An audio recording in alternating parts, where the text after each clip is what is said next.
হাতে সময় আর মাত্র ৮ বছর। ২০৩৪ সালের মধ্যে বাংলাদেশের অর্থনীতি কি সত্যি স্পর্শ করবে সেই জাদুকরী ট্রিলিয়ন ডলারের মাইল ফলক? একদিকে মূল্যস্ফীতির চাপ, অন্যদিকে উচ্চাভিলাষী লক্ষ্য, সব মিলিয়ে বাংলাদেশ কি আসলেই প্রস্তুত? আজ আমরা বিশ্লেষণ করব সরকারের সেই ১০টি মহাপরিকল্পনা যা আমাদের এই বিশাল গন্তব্যের পথে নিয়ে যাওয়ার দাবি করছে।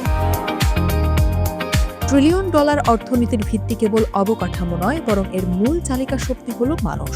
এজন্য সরকারের প্রথম ও দ্বিতীয় অগ্রাধিকার হল সবার জন্য উন্নয়ন এবং মানসম্মত শিক্ষা ও স্বাস্থ্যসেবা। বাস্তবমুখী ও দক্ষতা নির্ভর শিক্ষা ব্যবস্থা আমাদের তরুণদের তৈরি করবে আগামী দিনের কারিগর হিসেবে।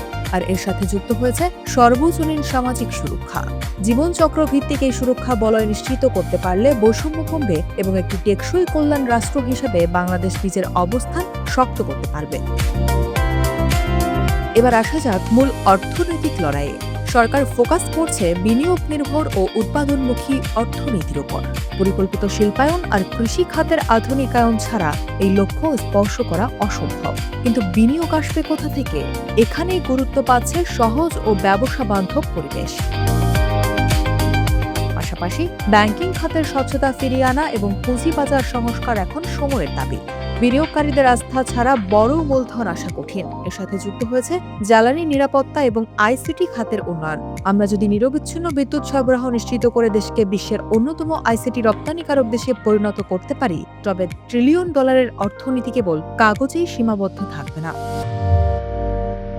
উন্নয়ন মানেই কি পরিবেশ ধ্বংস? না, সরকার ১০ম অগ্রাধিকারের তালিকায় রেখেছে পরিবেশ ও পানি সম্পদ ব্যবস্থাপনা। জলবায়ু পরিবর্তনের চ্যালেঞ্জ মোকাবিলা করে টেকসই উন্নয়ন নিশ্চিত করাই হবে আসল সাফল্য। আর এই পুরো প্রক্রিয়ার তদারকি করবে একটি মেধাভিত্তিক ও জবাবদিহিমূলক প্রশাসনিক ব্যবস্থা। কারণ সঠিক পরিকল্পনা থাকলেও কার্যকর বাস্তবায়ন ছাড়া ট্রিলিয়ন ডলারের স্বপ্ন পূরণ অসম্ভব। পরিশেষে বলা যায়, লক্ষ্যটা উচ্চাভিলাষী হলেও অসম্ভব নয়। ২০৩৪ সাল আমাদের সামনে একটি নতুন সুযোগ। মূল্যস্ফীতি নিয়ন্ত্রণে এনে অর্থনৈতিক প্রবৃদ্ধি ৬.৫% ধরে রাখা এখন বড় চ্যালেঞ্জ। সবকিছুর পর প্রশ্ন একটাই, পরিকল্পনার শতভাগ বাস্তবায়নে আমরা কি তৈরি?